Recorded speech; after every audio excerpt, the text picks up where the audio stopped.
Caregiver burnout. Mom never used to be this way. She used to be the vibrant force that kept the family together. Now she's in a memory care facility. And as I go in every day, I wonder if she'll remember me. It's a scary place for me and for her. I feel so out of my element and unprepared. I don't know what will happen next or how things can get better. Even though I know in my heart of hearts this is as good as it gets, and even it will only last so long. The days and weeks drag on to months and years, and I wake up to realize that I resent going to the facility. It feels like I'm stuck, like my life is on hold. It feels like, and I hesitate to say it, I'm waiting for her to die for me to get my life back. In a flash, I feel shame and guilt wash over me. How could I think about her? What kind of monster am I?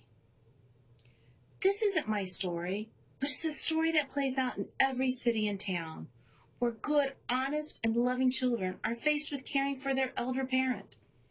Like a Hollywood remake, the story also plays out for parents who have special needs children, the spouse who cares for someone who brought light to their lives, and for those who have chosen to bring troubled children and adults into their lives to care for them.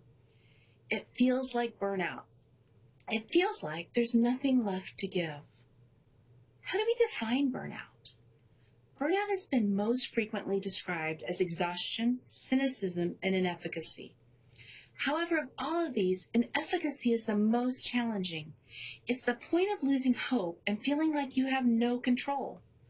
Everyone experiences periods of exhaustion, and it's possible to experience exhaustion at some of the highest points of our life. But feeling ineffective can really bring us down. We can be a caregiver when we know that things are going to get better, but more frequently, we don't know the ending, or we know the ending won't be good. If we define our progress through the lens of recovery, we know that we won't be successful. However, if we define our service as an opportunity to reduce the suffering, we have a chance of being successful. We have compassion. Compassion is seeing the suffering of another and trying to do something about it. When we're entering the role of caregiver, that's what we're doing. We're intentionally deciding to be compassionate and try and make the world a better place, even when it doesn't seem like we make it much better, or for many people. Our expectations of how compassionate we should be, or how much of an impact we ought to make, get in the way of us feeling good about what we're doing and accomplishing. Compassion isn't absolute, nor without end. Compassion is a decision to use our capacity to help others, but that capacity has limits, and that's why it's important to get relief. Relief? Cynicism seeps in when we're unable to cope with the reality we find ourselves in. We can't change the ultimate outcomes, and we don't feel like we're individually capable of carrying the load. The solution is to ask for help. Maybe there's someone who can take one weekend a month of load off your plate, or even someone who can help for a few hours to make an uninterrupted bath, or go to the store without fear, or one of the thousands of other things that can provide a short reprieve.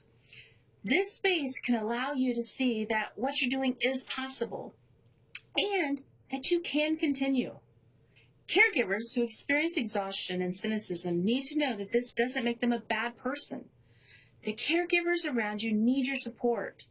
And caregivers aren't always good at asking for help and have resigned themselves to an unhealthy level of burden for far too long. If you're a caregiver who's struggling, ask for help to get some time off. If you know a caregiver who's struggling, don't wait for them to ask. See if there's a way you can help.